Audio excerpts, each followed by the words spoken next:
So we've learned that the acceleration due to gravity is a constant in the absence of all other forces. If we can ignore air resistance, this is really important. We will always ignore air resistance unless you're otherwise told. What that means is that the acceleration due to gravity, or the acceleration downwards of a falling body or upwards, is going to, or the acceleration of a body the acceleration of a body under the influence of only the Earth's gravity is 9.8 meters per second squared down. And unless we say air resistance is playing a part, then if we drop a body, the air resistance will slow it down and the acceleration will be smaller than that. But you're going to ignore air resistance unless otherwise told. Okay, so if we're doing kinematics of a falling body, that just means that if it's in the absence of all other forces and only gravity, then the acceleration is 9.8 meters per second squared down, and we can plug that into these equations. So wherever there's an A, right, we plug that in, that's 9.8, if these equations are describing a body falling in the Earth's gravitational field. So careful, when we say falling in the Earth's gravitational field, is a body that we throw upwards, let's say that we have a ball, and we throw the ball upwards with some initial velocity, is that falling in the Earth's gravitational field?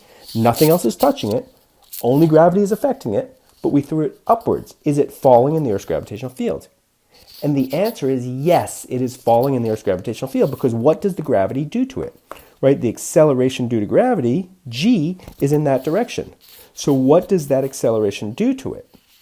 Actually, what I should really write is A, the acceleration of the ball that I have thrown upwards, is equal to g in that direction. So that's the acceleration of the ball. What that means is that as the ball goes up, it slows down, it's got to come to a stop, and then it's got to come back down again, right? So eventually the ball is going to be going downwards because the acceleration is in the downward direction. This is a much more important point than you would imagine. Whether the ball is moving upwards or downwards, the acceleration is still 9.8 meters per second squared downwards. And that's why when you throw an object upwards, it slows down.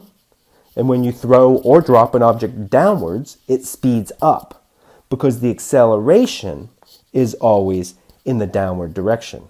So for a body that's moving in the opposite direction of its acceleration, that simply means the body is slowing down. If the body is moving in the same direction of the acceleration, that means the body is speeding up.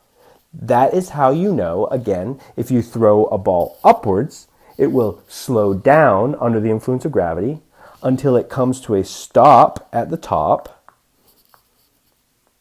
right? V equals 0 instantaneously at the top, because it has got to stop, turn around, and come back down. It's only instantaneous because it's accelerating the whole time. The whole time it's accelerating at 9.8 meters per second squared down.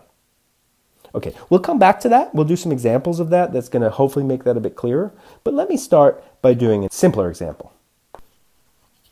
So a fun game to play with somebody is to take out a dollar bill. Hold that dollar bill and ask them to hold their fingers closely around it, but not touching it. Then you say, you can have this dollar bill if you can catch it once I drop it. So now this is where you got to be careful. You've got to be careful to drop it and not let them start moving their fingers until you drop it, until it starts to fall. And then you have them try to catch it. And 9 times out of 10, they won't be able to catch it if you do it right. And we'll explain why. I did a real quick video of this just so you can see it.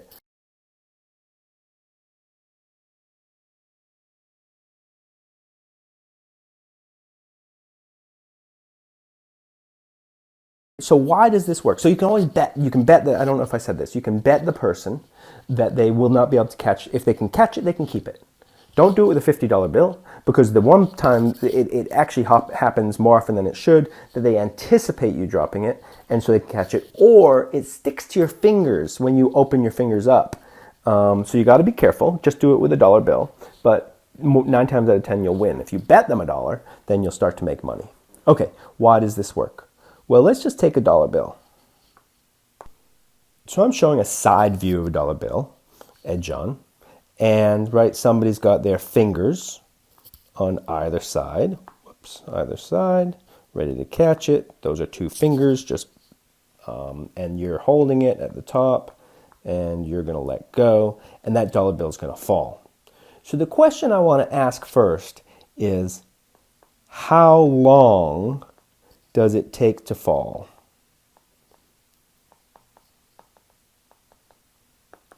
Through the fingers.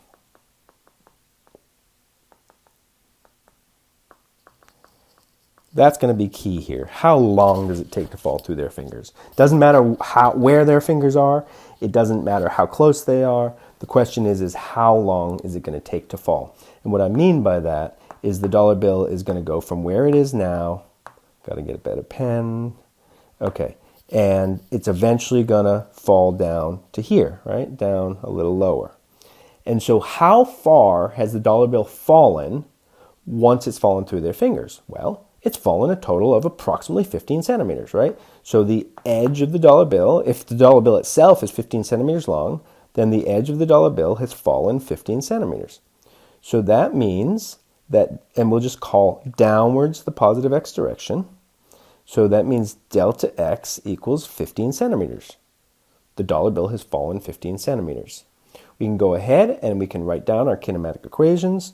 Delta x equals 1/2 at squared plus v0t. V equals v0 plus at. And v squared equals v0 squared plus 2a delta x. And we can say, okay, I want to know how long it takes. So I know delta x, so maybe the first equation is going to work for me. And I'm not taking my time to identify all my variables yet, but I can say, okay, I know delta x, delta x is equal to plus 15 centimeters, right? Because I define down as the positive direction and it's falling downward. So the two arrows, always pay attention, the two arrows in the same direction, so there's a positive number. Okay, the acceleration is what? How much does the dollar bill accelerate? The dollar bill is accelerating down under the influence of gravity, ignoring air resistance. It's going to accelerate at 9.8 meters per second squared. Is that a plus or a minus? It's a plus because the acceleration is in the downward direction and the acceleration points in the same direction as my plus x direction. Okay, what's my v0? It starts from rest. I drop it from rest. So v0 is 0.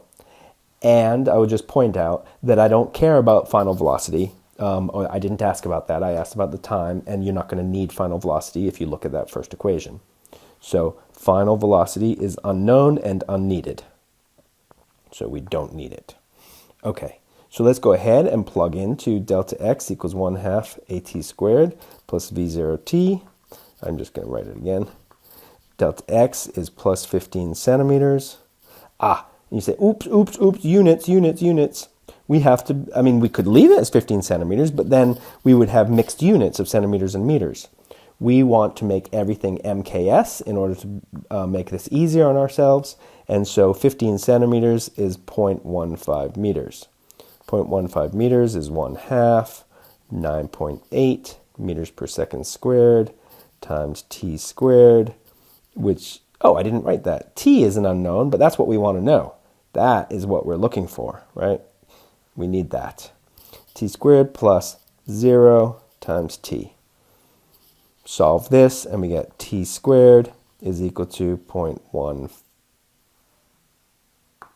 T squared is 0.15 over 1/2 times 9.8. Do the algebra however you want. And we end up getting, therefore, plug it into your calculator. T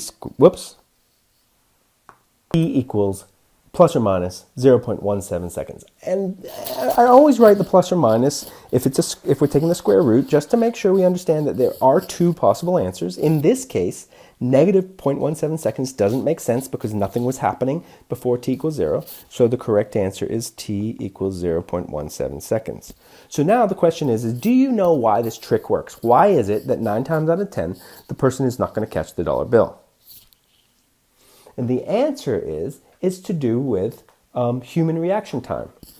the fastest possible human reaction time, if you see something happen and then you have to react, is typically, it's experimentally been determined to be about 0.2 seconds. So this is just under 0.2 seconds. So humans cannot react fast enough in order to catch the dollar bill. The only way they can do it is to anticipate the drop and to maybe see something in your face or see you jerk before you pull your fingers back and start to close their fingers early.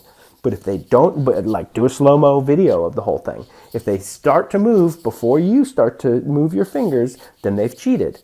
Because human reaction time is 0.2 seconds. So they should not be able to start moving their fingers until 0.2 seconds after you have let go of the bill. So they should theoretically never be able to drop the bill. That's just that's a biological thing. It's human reaction time. It's something that is taken into account in in Olympic races. In Olympic races, they know that you can't, when you shoot a gun, you can't start in less than 0.2 seconds from that gun. And it happens with swimming and it happens with running.